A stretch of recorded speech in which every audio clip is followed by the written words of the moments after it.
आज के समय में देखा जाता है हर कोई इंसान बिना कोई बात पर चिड़चिड़ा या गुस्से में रहता है। वो यह सब जानबूझकर नहीं करता।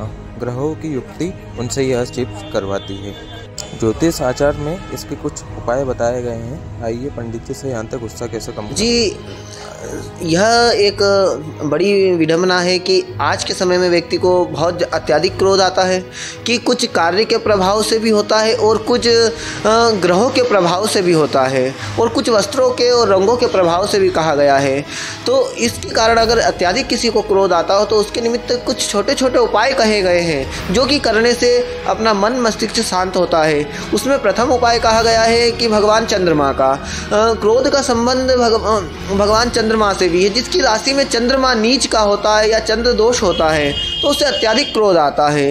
इसके लिए भगवान चंद्रमा को चंद्र ग्रह को प्रसन्न करने के लिए उनके लिए अपने को चांदी का धारण करना चाहिए, या तो चांदी की अंगूठी लेवें और उसमें मोती का धारण करें, या तो चांदी के पेंडिल धारण करें, जिससे क्रोध में शांति होती है। और दूसरा उपाय यहाँ पर कहा गया है भगवान सूर्य भगवान को अर्घ्य दिया जाए।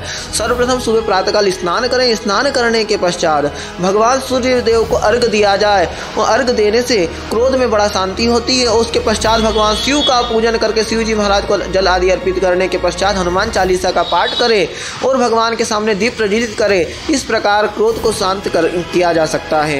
और दूसरा यहाँ पर उपाय कहा गया है कि क्या था दूसरा, उसके ही पश्चात भगवान के पूजन में अपन जिस चंदन का उपयोग करते हैं, चंदन शीतलता का प्रतीक कहा गया है, ठंडा होता है। इसके भगवान शिव शंकर जी को भी चंदन अर्पित किया जाता है। उसी प्रकार भगवान का पूजन आदि कर करके मस्तक पर चंदन धारण करने से, चंदन का तिलक लगाने से वो मस्तिष्क को शांत रखता है तथा बुद्धि को एकाग्र करने में अत्यधिक लाभदायी होता है। इसलिए चंदन का उपयोग करना चाहिए। चंदन का तिलक धारण करने से भी क्रोध में अत्यधिक शांति का प्रभाव मिलता है, शांति मिलती है। यह छोटे छोटे उपाय करने से अत्यधिक क्रोध में शांत हो सकता है व्यक्ति और अपने जीवन को सकुशल व्यापन कर सकता है।